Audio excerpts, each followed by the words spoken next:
या प्रकरणामध्ये एक 16 वर्षाची मुलगी आहे. ती तिच्या आईसोबत शांतीनगर पोलीस ठाण्यामध्ये राहते.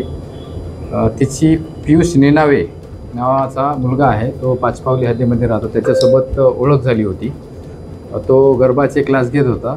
त्या माध्यमातून मग त्यांचं फोनवर बोलणं आणि मैत्री वगैरे झाली.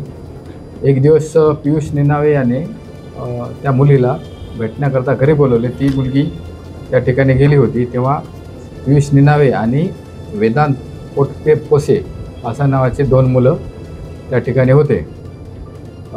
त्या मुलीने सांगितले की वेदांत आणि पियुषने त्या मुलीला काहीतरी द्रव पाजले. त्यानंतर तिला गुंगी आल्यासारखी झाली आणि मग पियुष आणि वेदांतने तिची छेडखानी करण्याचा प्रयत्न केला. त्या मुलीने त्याला विरोध केला आणि तिथून निघून गेली.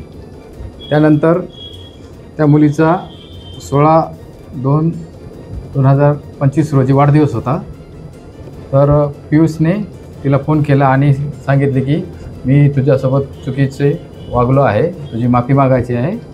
आणि तिला एका ठिकाणी बोलवले आणि त्या ठिकाणी तिची माफी वगैरे मागितली आणि नंतर मग तिला परत रूमवर घेऊन गेला. त्यानंतर मग त्यांनी परत त्या मुलीची छेडखानी करण्याचा प्रयत्न केला आणि ती मुलगी परत त्या ठिकाणावरून निघून गेली होती.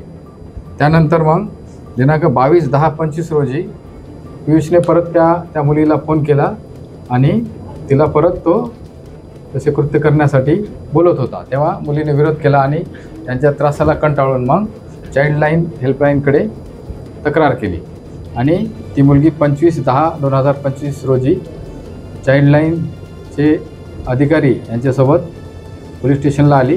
त्या मुलीचा सविस्तर रिपोर्ट घेऊन पोलीस स्टेशन पाचपावली येथे अपराध क्रमांक 872 कलम 74, 76, 78 BNS तसेच पोक्सो 8, 10, 12 प्रमाणे गुन्हा दाखल करण्यात आलेला आहे. यामधील 2 आरोपी पियुष नेनावे आणि वेदांत पोटके यांना अटक करण्यात आलेली आहे.